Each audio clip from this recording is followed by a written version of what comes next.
My twin flame and I are stuck in the runner-chaser dynamic. How do I make it stop?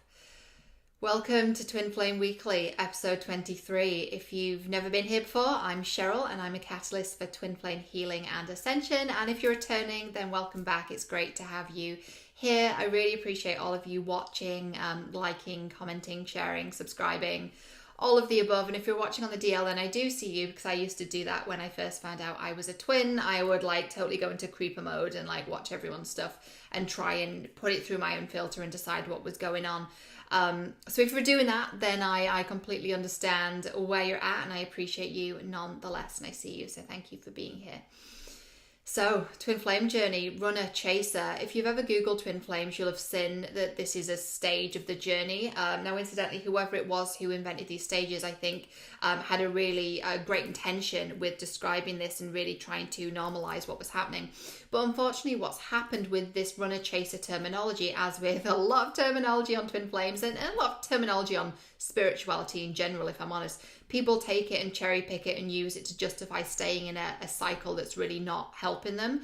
So we're going to cover three ways to get out of the runner chaser dynamic state. Hopefully this information is really going to help you to see things differently and take your power back. So let's get started.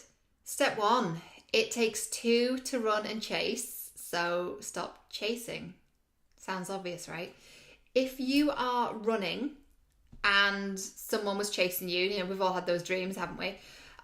If someone was chasing you, you would run even faster, you'd run even further. So if you're in the runner and chase dynamic and you're the one chasing, and by the way, the divine masculine is usually the one running and the divine feminine is usually the one chasing, as we've talked about in previous videos. And if you're new here, I'll just recap. When we say divine masculine and divine feminine, it's not about physical gender, it's about the energy center and the resonance of your soul. So it's really not about man or woman, but I will say he and she for masculine and feminine, just because it makes it a little bit easier and it's easier to describe it that way.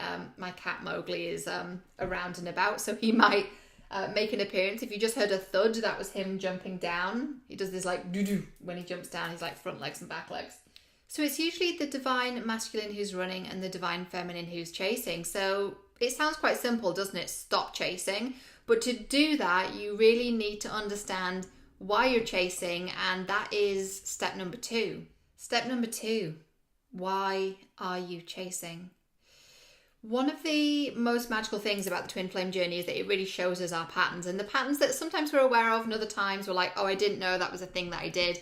And this is another one of them. So if you are chasing, then it does beg the question, have you done this before? Is this something you've done before? Are you always chasing an unavailable partner? Why is it you go after unavailable men or unavailable romantic partners? And this really comes down to a lot of the models we saw as children. So if you had an unavailable parent, usually father, what you do is that's the first relationship you've had with a man or with a masculine energy. And so subconsciously part of that feels like home, and you seek out what feels familiar. And so that unavailable love, that slightly unattainable affection feels like home and it feels familiar. It might also feel like shit, but on a subconscious level, it feels like, oh, I know this, and so we return back to it. But once we become consciously aware, then we can start to break that pattern. So really journal on that. Why am I chasing? Just one of your journaling prompts is, I am chasing because, I am chasing because, I am chasing because, and keep answering that question, keep filling out that line, and keep doing that over and over until you get down and down and down and peel back the layers of why it is that you're chasing. Because there's a reason why we chase after unavailable partners. Now, what it could be is that by chasing, you never really, quote unquote, obtain the person. You never really end up in a relationship. And so it could actually be a fear of intimacy that's causing you to do that. It could be a fear of engulfment, of losing yourself in the relationship. And so what you do is you chase, because if you're chasing, you're not actually in a relationship and there's no real intimacy there. So it is actually a way of keeping love at a distance from you as well. Step 3, running and chasing is not inevitable.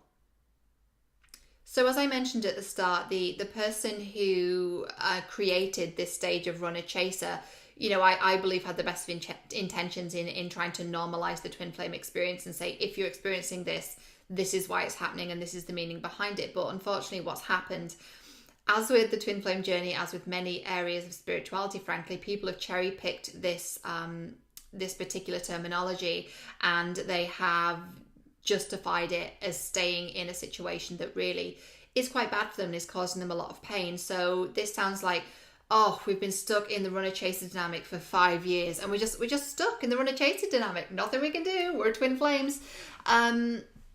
And that's just not true, right? We always have a choice. And so now you're aware you are chasing, you can become aware of why you're chasing and you can stop that. And let's also keep in mind that if you keep running and chasing, I prefer to call it pushing and pulling, because that's really what it is. And pushing and pulling is a little bit like, I see it like as magnets, like you sort of repel and attract. That's really what's happening rather than running and chasing. We both run and we both chase, right? So we both push, we both pull, we both attract, we both repel. There's like I don't know how to quite describe it. It is a little bit like when magnets come together and they jump because the energy doesn't quite resonate yet because it's the north and south poles thing. It sounds like a science lesson. And then you jump back, and that's sort of what's happening with your twin, is like you're not quite on the same page yet, the same level. On an energetic sense, you're not quite resonating energetically, and what that means is one of you is further along than the other one, and or you both have wounds that you need to deal with, so you're not like in harmony, you're not sort of melding together like ink dropping through water. That's kind of how it should be, like a melting. But if that's not happening, it's because there's wounds at play and you're not quite in harmony yet, and so that's what's happening. That's why you repel. But that's not inevitable, right? The running and chasing is not inevitable. If that's happening and now you know, okay, that's coming from the fact that we're not on the same page yet, so that might mean he needs more time. Or I might need to look at me and say, no, I've got shit to do. And let's keep in mind as well that the divine masculine doesn't start his healing until the divine feminine has almost completed her healing. So looking at this from a numbers perspective, just to give you a bit of an idea, the divine masculine isn't going to start his twin flame healing process until we, as the divine feminine, are about 80% done. That's just approximate to give you an idea. Are we ever truly healed? I mean, as long as we're living, breathing, and we're in Earth School, no, we're not. And also, it's not about unconditional love. I've talked about this a lot. It's not about being in unconditional love, because we're not here to be love and light all the time. If that was the case, we wouldn't have incarnated here. Love and light is off in the in-between worlds where we incarnated from. It's a beautiful, like, womb-like, loving, divine love kind of place. But this is Earth. And it's different, and there are some things that very well should upset us. If you look at what's been going on in the news lately, we should be outraged by that, and we should feel that we want to make a change, and we are here to be forces of good, not to be love and light all the time and be like, completely passive. Like, that's not what it's about. It's being forces for change, and forces are not gentle.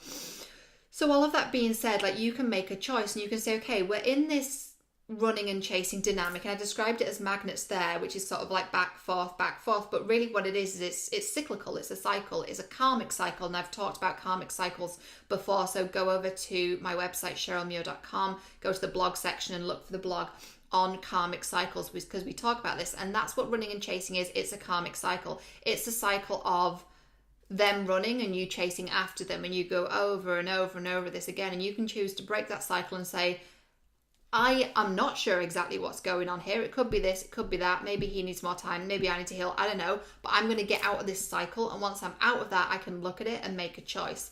Right? You always have a choice. You're not powerless. You're very, very powerful. And so when I see, I see this narrative in the twin flame community of, oh, we're stuck in runner chaser and there's not a thing we can do. It's just not true, right? You can choose to stop chasing, as we talked about. You can figure out why you're chasing in the first place, and then you can realize that this running chasing is not inevitable. You always have a choice. And actually, when you stop running and chasing, you go into this hermit-like phase where you can actually look at your stuff and heal, and then decide what it is you want to create in your life. Your twin may come back, they may not, but at the end of the day, it's up to you to heal yourself. I hope that helped to really demystify the runner-chaser dynamic. I know when I first found out I was a twin, and of course I googled twin flames, I hadn't heard the terminology before, so I sort of stumbled across it. I was looking up, like, I think relationships for spiritual growth, like something like that, because I knew something was going on, but I'd never heard the term twin flame. And so when I stumbled across it, of course, you start to Google it, don't you? And it really was not helpful because I learned this narrative of runner chaser, and it seemed like it was such an inevitable part of the journey. And maybe a lot of people do experience it, but once you have the conscious awareness of that terminology, you are conscious and aware enough to then choose something else. And that's really what this is about. So I really hope this served you today and helped you to see things differently. If you want more from me, I am all over the interwebs, Facebook, Twitter, Instagram. My handles there are at Cheryl J. Muir. You can also find me on the YouTube machine, which may be where you're watching this from. And you can also go to my website, cherylmuir.com. All the details of how to work with me are there. And there's also a quiz, Have I Met My Twin Flame, if you do need more confirmation. Thank you so much for watching, and I will see you all next week.